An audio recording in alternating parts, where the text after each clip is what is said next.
Hi, hello, Lana. This is Ilan Chimran from Not Smart Without Heart. இன்னைக்கு வீடியோவில் நம்ம types of chemical reaction பற்றி பார்க்கலாம். இது கெமிஸ்ட்ரியில ஃபர்ஸ்ட் சாப்டரான கெமிக்கல் ஈக்குவேஷன்ஸ் அண்ட் ரியாக்ஷன்ஸ் அதுல செகண்ட் டாபிக். இன்னைக்கு வீடியோல நம்ம கெமிக்கல் ரியாக்ஷன்னா என்ன நம்ம ஏற்கனவே தெரிஞ்சிருப்போம். நம்ம இந்த வீடியோல டைப்ஸ் ஆஃப் கெமிக்கல் ரியாக்ஷன் பற்றி பார்க்கலாம். We have learned in class 9 that during a chemical reaction, atoms of one element do not change into those of another element, nor do atoms disappear from the mixture or appear elsewhere. Actually, chemical reactions involve the breaking and making of bonds between atoms to produce new substances. We will study about the types of bonds formed between the atoms in chapter 3 and chapter 4. இந்த paragraph அவங்க என்ன கொடுத்துருக்காங்கன்னா நம்ம ஏற்கனவே class 9th நம்ம என்ன படிச்சிருப்போம்னா according to the law of conservation of mass எந்த ஒரு ஆட்டமே வந்து உருவாகவும் ஆகாது டெஸ்ட்ராயும் ஆகாது அதை பத்தி படிச்சிருக்கோம் அதே தான் நம்ம இங்க வந்து ஃபாலோ பண்றோம் அதாவது எந்த ஒரு கெமிக்கல் ரியாக்ஷனுமே எந்த ஒரு ஆட்டமே உருவாகவும் செய்யாது அழியவும் செய்யாது அது அப்படியே தான் இருக்கும் இதைதான் நம்ம கெமிக்கல் ஈக்குவேஷன்ல ஃபாலோ பண்ணிட்டு வரோம் இது அவங்க என்ன படிச்சிருக்காங்க இது வந்து ஆட்டம்ஸ் வந்து உருவாகாது டெஸ்ட்ராய் ஆகாது அப்ப என்ன ஆகும்னா பிரேக்கிங் ஆஃப் பாண்ட் நடக்கும் இல்லைன்னா பாண்ட் வந்து உருவாகும் இதைதான் நம்ம கெமிக்கல் ரியாக்ஷன் எழுதும் போது ஃபாலோ பண்ணிட்டு வருவோம் இப்ப நீங்க ஒரு கெமிக்கல் ரியாக்ஷன் எழுதும் போது நீங்க எந்த ஒரு எலமெண்ட்டேமே வந்து நீங்க நீங்க நியூவா ஆட் பண்ணவும் கூடாது டெஸ்ட்ராய் பண்ணவும் கூடாது இது ஒரு லா ஓகே இப்ப நம்ம முதல்ல காம்பினேஷன் ரியாக்ஷன் பத்தி பார்க்கலாம் இந்த ஆக்டிவிட்டியில அவங்க என்ன கொடுத்துருக்காங்க take a small amount of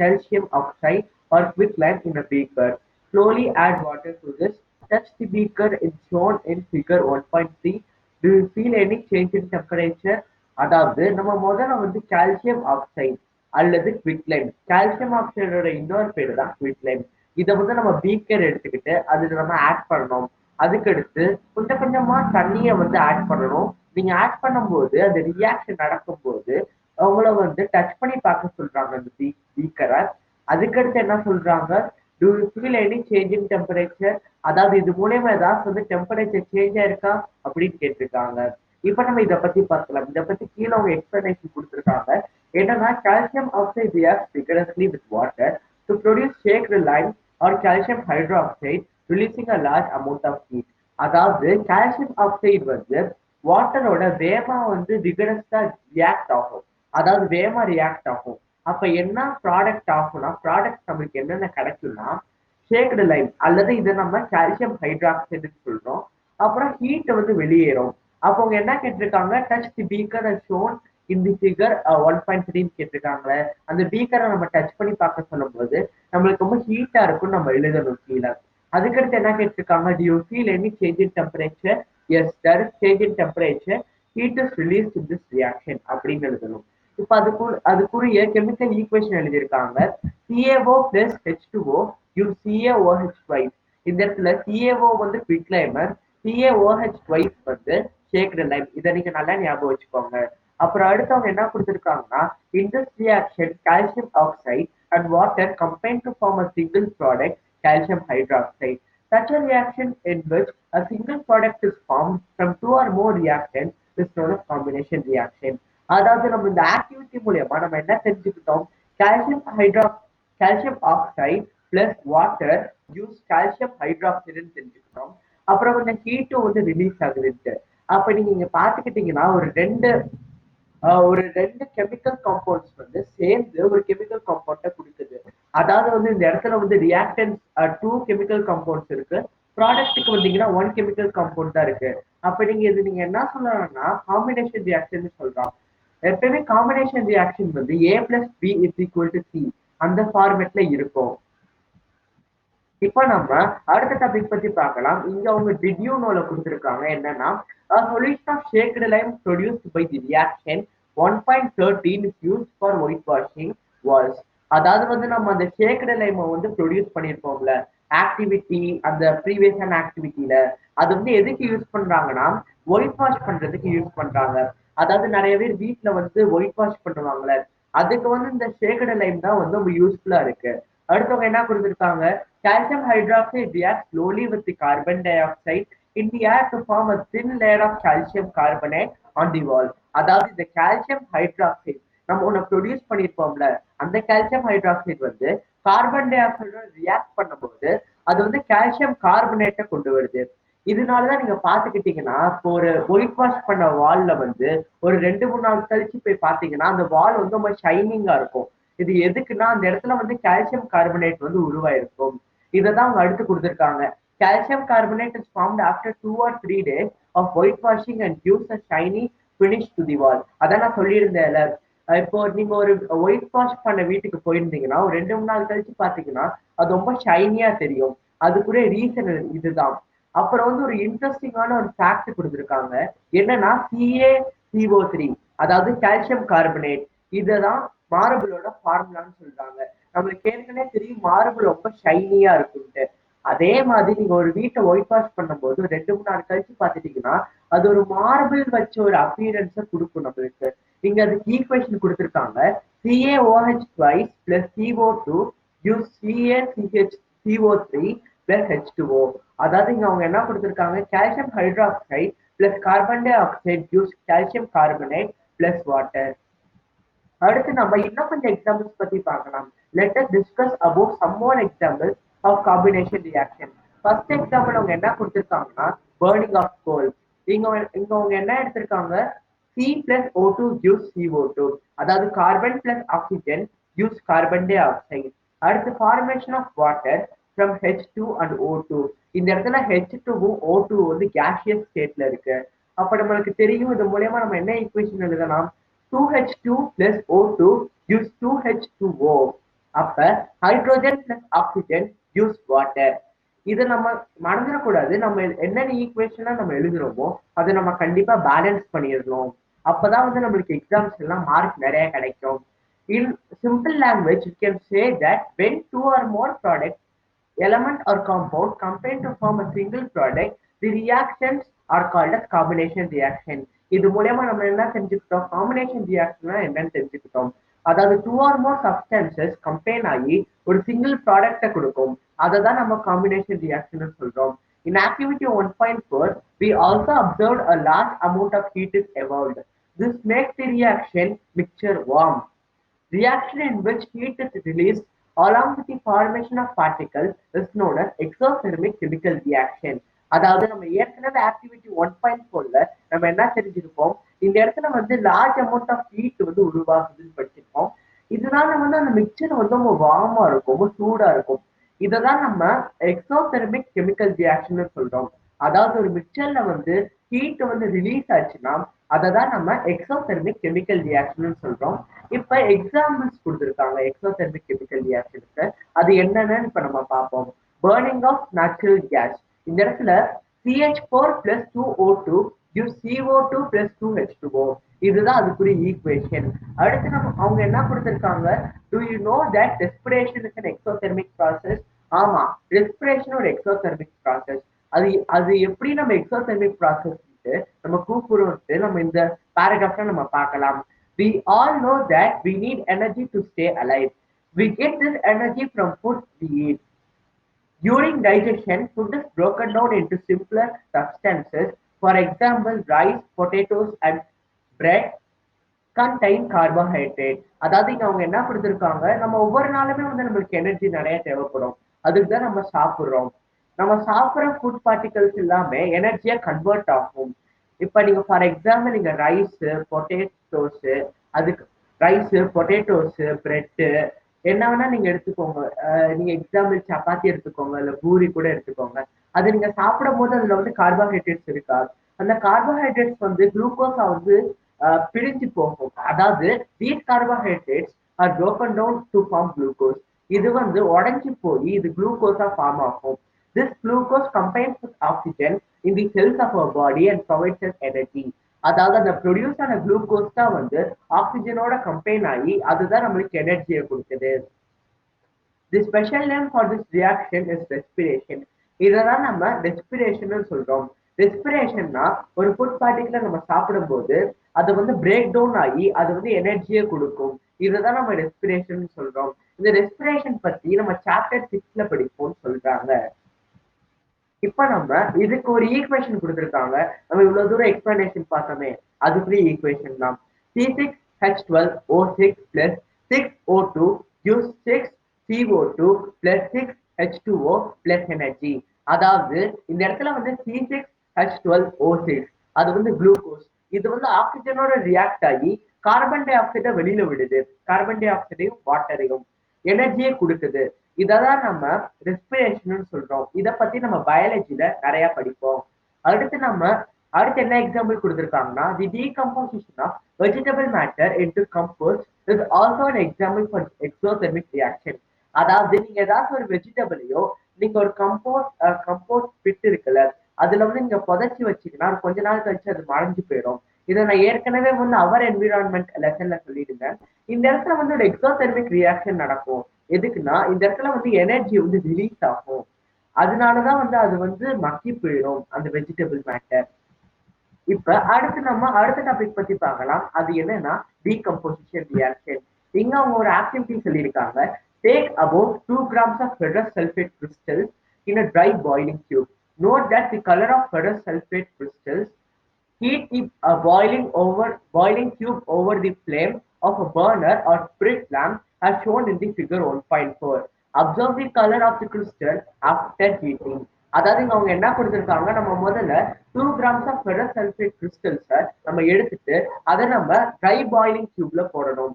அதுக்கடுத்து இப்ப நம்ம பார்க்கும்போது முதல்ல ferrous sulfate crystals வந்து எந்த கலர்ல இருக்குன்னு நம்ம நோட் பண்ணணும். அதுக்கடுத்து அவங்க என்ன கொடுத்திருக்காங்க, heat the boiling tube over the flame of a burner or a spirit lamp as shown in the figure 1.4. அதாவது அந்த பிக்சர்ல கொடுத்த மாதிரி நம்ம வந்து அந்த பர்னர் மேல டெஸ்ட் டியூபை வச்சு நம்ம பர்ன் பண்ணணும். அப்ப நம்மளுக்கு அந்த கிறிஸ்டல்ஸோட கலர் வந்து சேஞ்ச் ஆகும். இதை வச்சு அவங்க வந்து ஒரு ஈக்குவேஷன் கொடுத்துருக்காங்க. அதை இப்ப நம்ம பார்க்கலாம். இப்ப நீங்க அந்த டெஸ்ட் டியூபை வந்து நீங்க பர்ன் பண்ணும்போது அதுல உள்ள அந்த ஃபெரஸ் சல்ஃபேட் கிறிஸ்டல்ஸ்ல வந்து ஸ்மெல் வந்து மாறும். இதே அவங்க கொடுத்துருக்காங்க. அடுத்து அதுக்குரிய ஈக்குவேஷன் இப்ப நான் சொல்ல போறேன். அது என்னன்னா 2Fe2 2FeSO4. When it is heated, it gives Fe2O2 O3 plus SO2 plus SO3. அதாவது இதுக்குரிய ஈக்குவேஷன் என்னன்னா 2FeSO4. When it is heated, it gives out Fe2O3 plus SO2 plus SO3. இந்த இடத்துல வந்து 2FeSO4 அது வந்து சாலிட் ஸ்டேட்ல இருக்கு. Fe2O3 வந்து சாலிட் ஸ்டேட்ல இருக்கு. SO2 வந்து கேஷியஸ் ஸ்டேட்ல இருக்கு. SO3 வந்து கேஷியஸ் ஸ்டேட்ல இருக்கு. இந்த இடத்துல நம்ம FeSO4 அதை நம்ம ஃபெரஸ் சல்ஃபேட்னு கூப்பிடுறோம். Fe2O3 இதை நம்ம ஃபெரிக் ஆக்சைடுன்னு கூப்பிடுறோம். அடுத்தவங்க என்ன கொடுத்திருக்காங்க, in this reaction you can observe that a single reaction breaks down to give a simple product. அதாவது இந்த இடத்துல வந்து ஒரு சிங்கிள் ரியாக்டன்ட் வந்து உடஞ்சு போய் சிம்பிளான ப்ராடக்ட கொடுக்குது. இததான் நம்ம டீகம்போசிஷன் ரியாக்ஷன் சொல்றோம். அடுத்து அவங்க இதை பத்தி அவங்க எக்ஸ்பிளனேஷன் கொடுத்துருக்காங்க. அது என்னன்னா ferrous sulfate crystals FeSO4 7H2O loses water when heated and the color of the crystal changes. It then decomposes to ferric oxide Fe2O3 and sulfur dioxide SO2 and sulfur trioxide SO3. Ferric oxide is solid while SO2 and SO3 are gases. நான் ஏற்கனவே சொல்லியிருந்தேன்ல, இந்த decomposition reaction நடக்குது. அதனால வந்து ferrous sulphate crystals வந்து அதை நம்ம heat பண்ணும்போது அது வந்து டீகம்போஸ் ஆகுது. அது என்னென்ன கொடுக்குதுன்னா ஃபெரிக் ஆக்சைடை கொடுக்குது, சல்ஃபர் டை ஆக்சைடை கொடுக்குது, சல்ஃபர் ட்ரை ஆக்சைடை கொடுக்குது. இதான் நான் ஏற்கனவே சொல்லியிருந்தேன். ஃபெரிக் ஆக்சைடு ஒரு சாலிட், ஒயில் SO2 வந்து அது ஒரு கேஸ். அதுக்கடுத்து வந்து SO3 ஒரு கேஸ். அடுத்து இது மூலயமா இன்னொரு ஈக்குவேஷன் கொண்டு வராங்க. அது என்னன்னா இது ஒரு டீகம்போசிஷன் ரியாக்ஷனோட எக்ஸாம்பிள் தான். Decomposition of calcium carbonate to calcium oxide and calcium dioxide on heating is an important decomposition reaction used in various industries. அதாவது இங்க அவங்க என்ன கொடுத்திருக்காங்கன்னா கால்சியம் கார்பனேட் வந்து எப்ப டீகம்போஸ் ஆகுதோ அது வந்து கால்சியம் ஆக்சைடை கொடுக்குது. அது வந்து அதுக்கடுத்து கார்பன் டை ஆக்சைடை கொடுக்குது. இதை வந்து மோஸ்ட் இண்டஸ்ட்ரியலிஸ்ட்லாம் ஃபாலோ பண்றாங்க.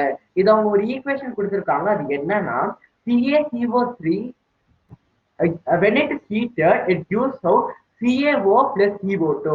இந்த இடத்துல வந்து CaCO3 வந்து லைம்ஸ்டோனு, அதுக்கடுத்து CaO வந்து குவிக்லைமர், CO2 நம்மளுக்கு ஏற்கனவே தெரியும் அது கார்பன் டை ஆக்சைடு. இந்த இடத்துல CaO வந்து சாலிட் ஸ்டேட்ல இருக்கு, CaCO3 வந்து சாலிட் ஸ்டேட்ல இருக்கு, CO2 வந்து கேஷியஸ் ஸ்டேட்ல இருக்கு. அடுத்து இந்த ஆக்டிவிட்டியை தான் நம்ம என்ன சொல்றோம்னா தெர்மல் டீகம்போசிஷன் ரியாக்ஷன் சொல்றோம். எதுக்குன்னா இந்த இடத்துல நம்ம ஹீட் பண்ணி அந்த கால்சியம் கார்பனேட்டை நம்ம கால்சியம் ஆக்சைடாகவும் கால்சியம் ஆக்சைடாகவும் கார்பன் டை ஆக்சைடாகவும் நம்ம பிரிக்கிறோம். இந்த இடத்துல நம்ம ஹீட் மூலியமா தான் அது ரியாக்டன்ட்டை நம்ம சிம்பிளரான ப்ராடக்டா பிரிக்கிறோம். அதனாலதான் இதை நம்ம தெர்மல் டீகம்போசிஷன் ரியாக்ஷன் சொல்றோம். ஸோ அவங்க அடுத்த ஆக்டிவிட்டி கொடுத்துருக்காங்க. அது என்னன்னா take about 2 grams of lead nitrate powder in a boiling tube. Hold the boiling tube with a pair of tongs and heat it over a flame as shown in figure 1.5. What do you observe?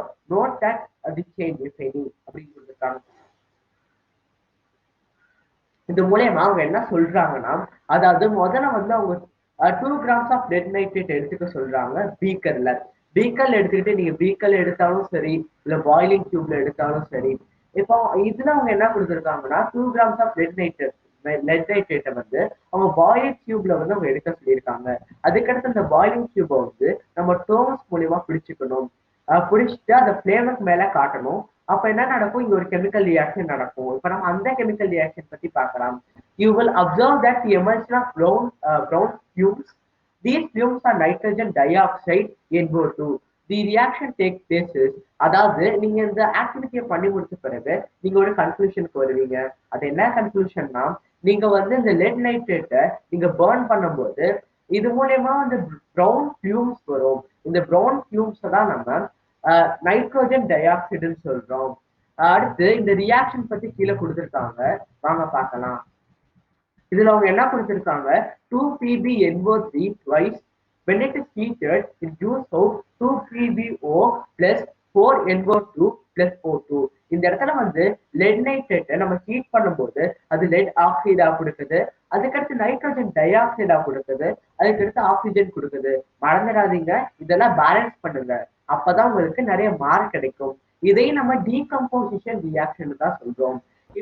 இப்ப நான் நினைக்கிறேன் உங்களுக்கு இந்த decomposition ரியாக்ஷன்னா உங்களுக்கு என்னன்னு புரிஞ்சிருக்குன்ட்டு. இப்ப நம்ம அடுத்த ஆக்டிவிட்டி பார்க்கலாம். அடுத்த ஆக்டிவிட்டி வந்து ஒண்ணுமே இல்லை. நம்மளுக்கு ஏற்கனவே சரி எலக்ட்ரானிக்ஸ் ப்ராசஸ்னா என்னன்ட்டு.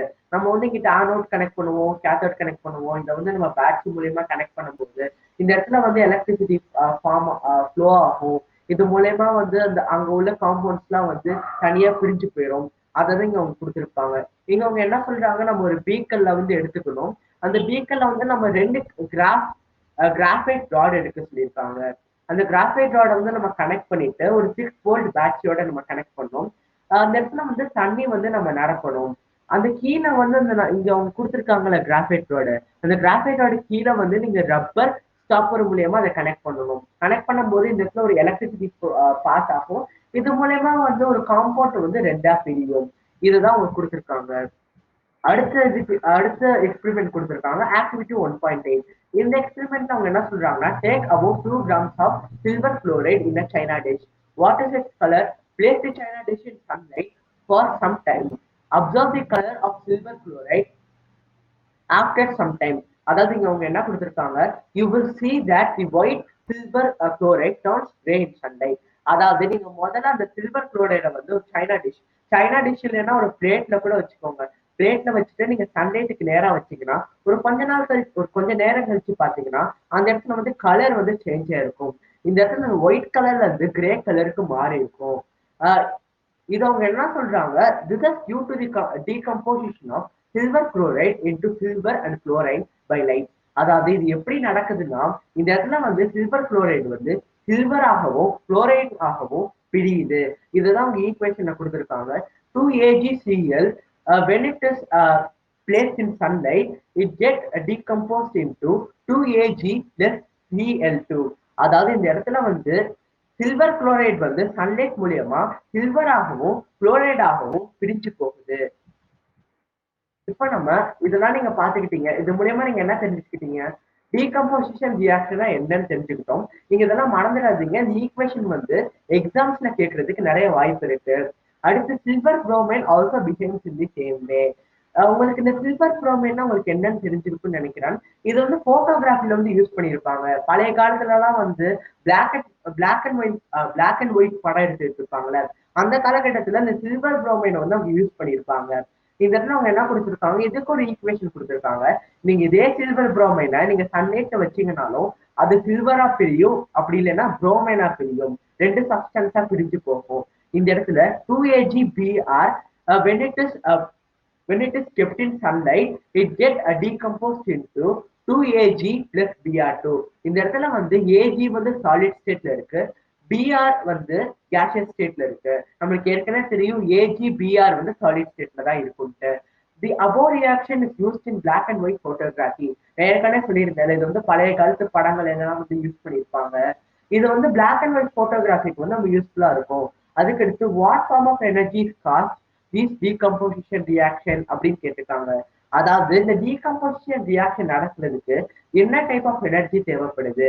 நம்ம இங்க அவங்க என்ன எழுதணும்னா, நம்ம இந்த இடத்துல சோலார் எனர்ஜின்னு நம்ம எழுதணும். அதுக்கடுத்து அவங்க என்ன கேட்டிருக்காங்க, we have seen that the decomposition reaction required energy either in the form of heat or light or electricity for breaking down the reactant.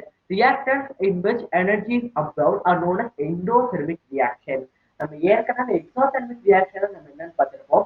ஒரு பர்டிகுலர் ரியாக்ஷன்ல வந்து ஹீட் வந்து ரிலீஸ் ஆகும். அததான் நம்ம வந்து எக்ஸோதெர்மிக் ரியாக்ஷன் படிச்சிருக்கோம். இப்ப நம்ம டீகம்போசிஷன் ரியாக்ஷன் மூலமா நம்ம என்ன தெரிஞ்சுக்கிட்டோம்னா, இந்த இடத்துல எண்டோதெர்மிக் ரியாக்ஷன் நடக்குதுன்ட்டு. எண்டோதெர்மிக் ரியாக்ஷன்னா ஹீட்டை வந்து அது வாங்கிக்கிறோம். அததான் நம்ம எண்டோதெர்மிக் ரியாக்ஷன் சொல்றோம். இதெல்லாம் மூலியமா நம்ம ஒரு கன்க்ளூஷனுக்கு வரோம். அது என்ன கன்க்ளூஷன்னா, இது மூலியமா நம்ம என்ன தெரிஞ்சுக்கிட்டோம், ஒரு காம்பவுண்ட வந்து நம்ம வந்து டீகம்போஸ் பண்றதுக்கு நம்மளுக்கு ஒன்று எலக்ட்ரிசிட்டி தேவைப்படுது, இல்ல சன்லைட் தேவைப்படுது, இல்ல ஹீட் தேவைப்படுது. இது மூலியமா தான் ஒரு காம்பவுண்ட நம்ம டீகம்போஸ் பண்ண முடியும். அடுத்து இந்த இடத்துல வந்து அது வந்து சன்லைட்டை வாங்கிக்கிட்டு அதை டீகம்போஸ் பண்ணுது.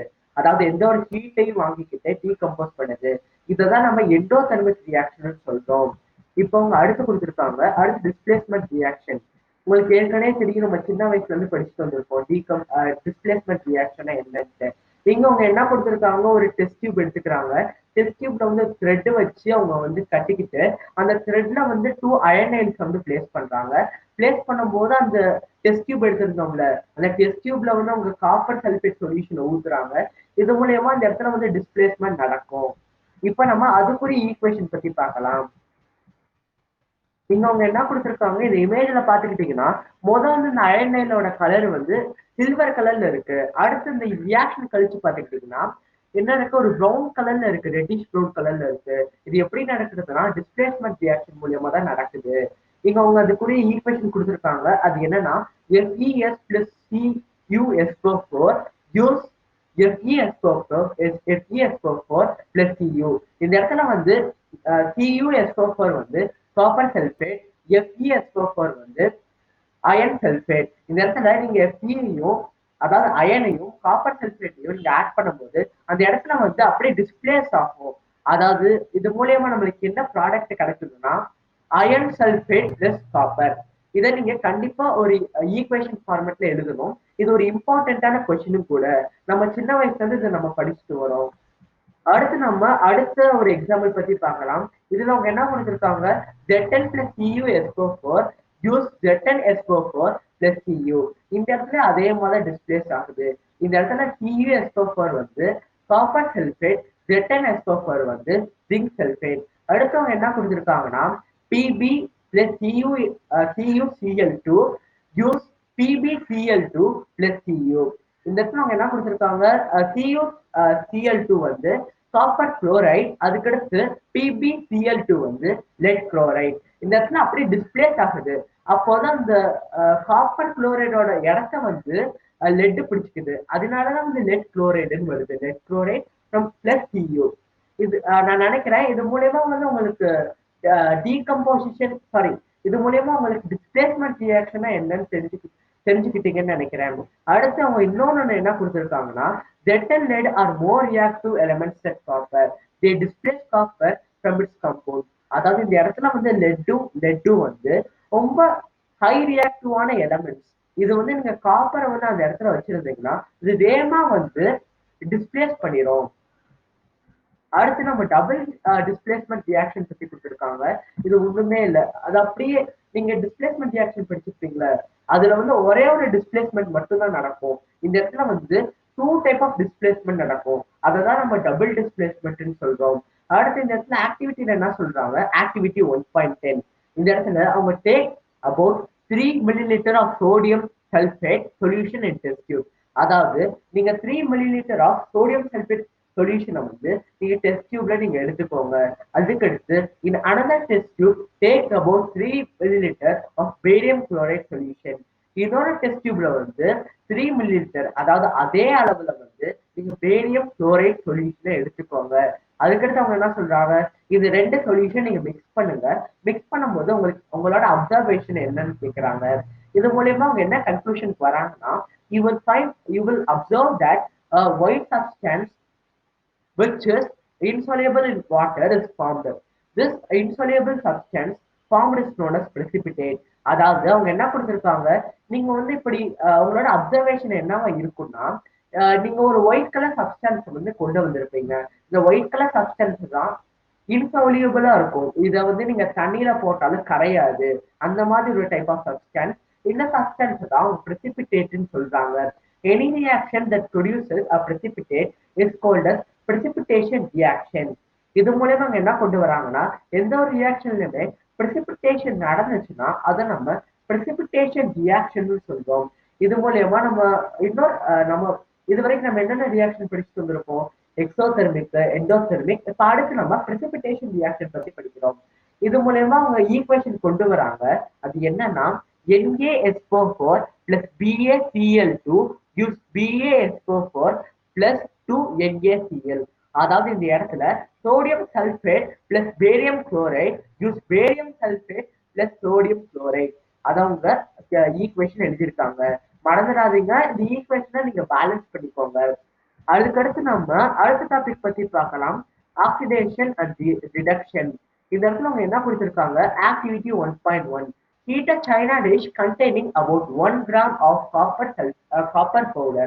அதாவது நம்ம சைனா டிஷ்ல வந்து 1 gram ஆஃப் காப்பர் பவுடர் எடுத்துக்கணும். எடுத்துட்டு அதை வந்து நம்ம அந்த பர்னர் மேல வைக்கணும். அதுதான் நீங்க இந்த இமேஜ்ல பார்த்திருக்கீங்க. அதுக்கடுத்து அவங்க என்ன கொடுத்திருக்காங்க, இது மூலியமா உங்களோட அப்சர்வேஷன்ஸ் என்னன்னு கேட்டிருக்காங்க. The surface of copper powder becomes coated with black copper 2 oxide. அதாவது இந்த இடத்துல வந்து காப்பர் பவுடர் வந்து நீங்க ஹீட் பண்ணும்போது அது வந்து பிளாக் காப்பர் ஆக்சைடால வந்து ரீப்ளேஸ் ஆயிடும். இந்த இடத்துல வந்து எதுக்கு அந்த பிளாக் சப்ஸ்டன்ஸ் ஃபார்ம் ஆயிருக்கு நம்மகிட்ட கொஸ்டின் கேட்டிருக்காங்க. அதுக்கு ஆன்சர் என்னன்னா, this is because oxygen is added to copper and copper oxide is formed. இது எதுக்கு நடக்குதுன்னா, இந்த இடத்துல வந்து நம்ம ஆக்சிஜனை வந்து காப்பர் கூட நம்ம ஆட் பண்றோம். ஒண்ணுமே இல்லை, நம்ம ஆட் பண்ணல. இந்த இடத்துல நம்ம அதை வந்து நம்ம பேர்ன் பண்றோம். நம்மளுக்கு ஏற்கனவே தெரியும், கம்பஷனுக்கு ரொம்ப இம்பார்ட்டன்டானது என்னன்னா ஆக்சிஜன் தான். அப்ப இந்த இடத்துல வந்து ஆக்சிஜனோட காப்பர் வந்து ரியாக்ட் ஆகும் போது காப்பர் ஆக்சைடு ஃபார்ம் ஆகுது. அதனாலதான் வந்து பிளாக் கலர் சப்ஸ்டன்ஸா இருக்கு. இதுக்கு அவங்க ஈக்குவேஷன் கொடுத்திருக்காங்க. அது என்னன்னா, 2Cu plus O2 when it is heated it gives out 2CuO. அதுதான் இதுக்குரிய ஈக்குவேஷன். அடுத்தவங்க என்ன கொடுத்திருக்காங்கன்னா, if hydrogen gas is passed over this heated material, CEO, the black coating on the surface turns brown as the reverse reaction taking place and the copper is obtained. இது வரைக்கும் நீங்க என்ன கண்டுபிடிச்சிருப்பீங்க, 2CuO கண்டுபிடிச்சிருப்பீங்க. அடுத்தவங்க என்ன சொல்லியிருக்காங்க, இந்த இடத்துல நம்ம திருப்பி ஹைட்ரோஜனை நம்ம வந்து பாஸ் பண்ணணும், ஹைட்ரோஜன் கேஸ். அதை நீங்க பாஸ் பண்ணும்போது அது திருப்பி அப்படியே ரிவர்ஸா நடக்கும், ரிவர்ஸ் ரியாக்ஷன் நடக்கும். திருப்பி நம்ம முன்னாடி ஒரு சப்ஸ்டன்ஸை வச்சு நம்ம வந்து கால்சியம் காப்பர் ஆக்சைடை நம்ம கொண்டு வந்திருப்போம்ல, அந்த அந்த சப்ஸ்டன்ஸ் நம்மளுக்கு திருப்பி கிடைச்சிடும். அதாவது காப்பரே நம்மளுக்கு திருப்பி கிடைச்சிடும். இது அவங்க என்ன சொல்றாங்கன்னா, இதுக்கு அவங்க ஒரு ஈக்குவேஷன் எழுதுறாங்க. அது என்னன்னா, CuO plus H2 when it is heated it gives out Cu plus H2O. அததான் அவங்க கொண்டு வந்திருக்காங்க. If a substance gains oxygen during a reaction it is said to be oxidized. அதாவது ஒரு சப்ஸ்டன்ஸ் வந்து ரியாக்ஷன் மூலியமா ஆக்சிஜனை வந்து எடுத்துக்கிச்சுன்னா அதை நம்ம ஆக்சிடைஸ்ட்னு நம்ம சொல்றோம். இதே இது if a substance loses oxygen during a reaction it is called as reduced.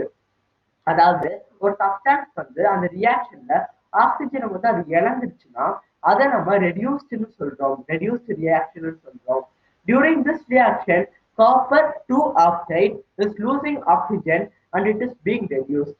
இந்த இடத்துல வந்து ஃபர்ஸ்ட் ஒரு ஈக்குவேஷன் எழுதியிருப்போம்ல, அந்த இடத்துல வந்து ஆக்சிஜன் வந்து அந்த காப்பர் வந்து இழந்துருது. அதனால வந்து இந்த இடத்துல ரிடக்ஷன் நடக்குது. அடுத்தவங்க என்ன கொடுத்துருக்காங்க, நம்ம திருப்பி படிச்சிருப்போம்ல, அந்த இடத்துல ஹைட்ரோஜனை நம்ம லீவ் பண்ணோம்னா திருப்பி அந்த காப்பரே கிடைச்சிரும்ட்டு. அப்ப இந்த இடத்துல திருப்பி வந்து அது ஆக்சிஜனை கெயின் பண்ணுது. அப்ப இதை நம்ம ஆக்சிடேஷன் சொல்றோம். இது மூலயமா ஒரு கன்க்ளூஷன் கொண்டு வராங்க. அது என்னன்னா CuO plus H2O when it is heated it gives out Cu plus H2O. அதாவது இந்த ரியாக்ஷனை நம்ம ஆக்சிடேஷன் சொல்றோம். அடுத்தவங்க என்ன கொடுத்திருக்காங்க, Cu plus H2O when it is அதை திருப்பி நம்ம வந்து ஹைட்ரோஜன் கேஸ் நம்ம வந்து லீவ் பண்ணும்போது அந்த இடத்துல வந்து CuO plus H2 கிடைக்குது. இதை நம்ம ரிடக்ஷன் சொல்றோம். இப்போ வந்து அதர் எக்ஸாம்பிள்ஸ் கொடுத்துருக்காங்க. இந்த டோட்டலா ஆக்சிடேஷன் ரியாக்ஷனையும் ரிடக்ஷன் ரியாக்ஷனையும் நம்ம என்னன்னு சொல்றோம், ரிடாக்ஸ் ரியாக்ஷன் சொல்றோம். நல்லா ஞாபகம் வச்சுக்கோங்க. ஒரு ஒரு ஈக்குவேஷன்ல வந்து அந்த இடத்துல ஆக்சிடேஷன் நடந்துச்சுன்னா ரிடக்ஷன் நடந்துச்சுன்னா அந்த இடத்துல ரிடாக்ஸ் ரியாக்ஷன் நம்ம சொல்றோம். இப்ப ரிடாக்ஸ் ரியாக்ஷன் கூடிய எக்ஸாம்பிள்ஸ் கொடுத்துருக்காங்க. அது என்னன்னு இப்ப நம்ம பார்க்கலாம். அது என்னன்னா ZnO plus C when it gets reacted it gives out Z10 plus CO. அடுத்தவங்க என்ன ஈக்குவேஷன் கொடுத்துருக்காங்கன்னா MnO2 plus 4HCl gives out MnCl2 plus 2H2O plus C2. இதை நம்ம ரெண்டையும் ரிடாக்ஸ் ரியாக்ஷன் சொல்றோம். ஏன்னா இந்த இடத்துல ஆக்சிடேஷன் நடக்குது, ரிடக்ஷன் நடக்குது. மறந்துடாதீங்க, நான் ஒவ்வொரு தடவைக்கும் ஒவ்வொரு ஈக்குவேஷனும் எழுதும் போது நான் அதுதான் சொல்றேன். நீங்க மறந்துடாம பேலன்ஸ் பண்ணுங்க. பேலன்ஸ் பண்ணாதான் உங்களுக்கு நிறைய மார்க் கிடைக்கும். இப்ப நம்ம அடுத்த டாபிக் பத்தி பார்க்கலாம். Have you observed the effects of oxidation reduction in everyday life? Correction. You must have observed that the iron articles are shiny when new but get coated with reddish brown powder when left for some time. அதாவது வந்து iron articles வந்து நீங்க அட்மாஸ்பியர்ல நீங்க வைக்கும் போது அதை வந்து reddish brown powder மாதிரி ஒன்று அது மேல ஃபார்ம் ஆகும். இதைதான் நம்ம ரஸ்டிங் ப்ராசஸ் சொல்றோம். இப்ப இது வந்து வேற மெட்டல்ஸ்க்கு இதே மாதிரி ரஸ்டிங் ப்ராசஸ் மாதிரி நடந்துச்சுன்னா அததான் நம்ம கரெக்ஷன் ப்ராசஸ் சொல்றோம். அது கூட எக்ஸாம்பிள் என்னன்னா correction process damage to car பாடி. அதாவது ஒரு கார் பாடியில வந்து அதே மாதிரி ரஸ்டிங் நடந்துச்சுன்னா அததான் வந்து கரெக்ஷன் சொல்றோம். இப்போ ஃபார் எக்ஸாம்பிள் நீங்க ஒரு காரை வந்து ரொம்ப நாள் வந்து வெளியிலே நிப்பாட்டி வச்சிருந்தீங்கன்னா அந்த இடத்துல வந்து ஒரு ரஸ்டிங் மாதிரி ப்ராசஸ் நடக்கும். அந்த ப்ராசஸ் தான் நம்ம கரெக்ஷன் சொல்றோம். இதனாலதான் வந்து இது கூட நிறைய டிஸ்அட்வான்டேஜஸ் இருக்கு. என்னன்னா ஒரு பிரிட்ஜஸ் வந்து கட்டினாங்கன்னா கட்டி ஒரு கொஞ்சம் வருஷத்துலயே அது துரு பிடிச்ச மாதிரி மாறிடும். இது எதுக்குன்னா கரெக்ஷனாலதான் நடக்குது. அடுத்தவங்க ராண்டிசிட்டி பத்தி கொடுத்துருக்காங்க. இப்ப நம்ம அதை பத்தி பார்க்கலாம். முதல்ல நம்ம ராண்டிசிட்டி தான் என்ன தெரிஞ்சுக்கணும். Have you ever tasted or smelled that a fat or oil containing food particles left for a long time? அதாவது நீங்க ஒரு ஃபுட் பார்ட்டிக்கலை வந்து ரொம்ப நாள் வந்து அட்மாஸ்பியர்ல வச்சிருக்கீங்க. அதாவது ரொம்ப நாள் ஒரு இடத்துல வச்சுட்டு நீங்க வாட்டில போயிருந்தீங்க. வந்து பார்க்கும்போது அதோட டேஸ்ட் வந்து ரொம்ப வித்தியாசமா இருக்கும், ஸ்மெல் எல்லாம் ரொம்ப வித்தியாசமா இருக்கும். இது எதனால நடக்குதுன்னா இந்த இடத்துல வந்து ராண்டிசிட்டி நடக்குது. When fat and oil are oxidized, they become branded and their smell and taste changes. அதாவது நீங்க ஒரு ஃபேட்டையோ ஒரு ஆயிலையோ நீங்க அப்படியே நீங்க வச்சுட்டு போனீங்கன்னா நமக்கு ஏற்கனவே தெரியும் நம்மளோட அட்மாஸ்பியர்ல வந்து ஆக்சிஜன் இருக்கு. அந்த ஆக்சிஜன் வந்து இந்த ஃபேட் மாலிகுல்ஸோட ரியாக்ட் ஆகும். ரியாக்ட் ஆகி அது ஒரு புது டேஸ்ட்டை கொடுக்கும், ஒரு புதுசான ஸ்மெல்ல கொடுக்கும். இது நம்மளுக்கு ரொம்ப பிடிக்காது. அதனாலதான் நம்ம அதை அழுகி போயிடுச்சுன்னு சொல்லிடுவோம். அடுத்தவங்க என்ன கொடுத்துருக்காங்க, usually substances which prevent oxidation or antioxidants are added to food containing fat and oil. இதை நம்ம ப்ரிவென்ட் பண்றதுக்கு தான் நம்ம வந்து அந்த ஆக்சிடேஷன் ப்ரிவென்ட் பண்ற சப்ஸ்டன்சஸை இது கூட ஆட் பண்றோம். அந்த ஆக்சிடேஷனை ப்ரிவென்ட் பண்ற சப்ஸ்டன்சஸை நம்ம அதை ஆன்டி ஆக்சிடென்ட்ஸ் சொல்றோம். அதுக்கடுத்து அவங்க என்ன சொல்லியிருக்காங்க, Keeping food in air tight containers help to slow down oxidation. அதாவது நீங்க வந்து ஒரு ஃபுட் பார்ட்டிகிள வந்து ரொம்ப கம்ப்ரஸான ஒரு இடத்துல வச்சிருந்தீங்கன்னா, அந்த இடத்துல இந்த ராண்டிசிட்டி நடக்காது. அதாவது அந்த இடத்துல மோஸ்ட் ஆக்ஸிஜனே இருக்கக்கூடாது. அந்த மாதிரி ஒரு இடத்துல வச்சிருந்தீங்கன்னா, ராண்டிசிட்டி நடக்காதுன்னு சொல்றாங்க. Do you know that chips manufacturers usually flush bags of chips with gas such as nitrogen to prevent the chips from oxidized. அதாவது நீங்க மோஸ்டா அந்த மாதிரி Lay's packet, potato chips packet, அப்புறம் நிறைய பிஸ்கெட் பாக்கெட்ஸ்ல எல்லாம் பாத்துருந்தீங்கன்னா மோஸ்டா சாக்லேட் பாக்கெட்ஸ்ல கூட பார்க்கலாம். அதுல பாத்துருந்தீங்கன்னா அந்த கவர் கொஞ்சம் பெருசா இருக்க மாதிரி தெரியும். ஆனா உள்ள சாக்லேட் ரொம்ப கம்மியா தான் இருக்கும். இது எதுக்குன்னா அந்த இடத்துல வந்து இப்ப நீங்க அந்த வேஃபர்ல வந்து வச்சிருந்தீங்கன்னா அந்த இடத்துல ஆக்சிடேஷன் நடந்து பிராண்டிசிட்டி நடந்துரும். இதனால அதோட டேஸ்ட், ஸ்மெல்லு எல்லாமே வந்து ரொம்ப டிஃபார் ஆயிரும். அதனால வந்து மோஸ்டா வந்து அத வாங்குறவங்களுக்கு வந்து பிடிக்காம போயிடும். அதனால மேனுஃபேக்சரர்ஸ் என்ன பண்றாங்கன்னா, அதான் நீங்க பார்க்கலாம் லேஸ் பாக்கெட்ஸ்ல எல்லாம் வந்து அந்த லேஸ் வந்து அந்த ஏர் இருக்கும். அந்த ஏர்க்குள்ள தான் அத வச்சிருப்பாங்க. அந்த மாதிரி தான். இப்ப லேஸ் பாக்கெட் எடுத்துக்கிட்டீங்கன்னா, அது வந்து ஸ்பாயில் ஆகாம இருக்கிறதுக்கு அதுல வந்து நைட்ரோஜன் கேஸ் வந்து ஃபில் பண்ணுவாங்க.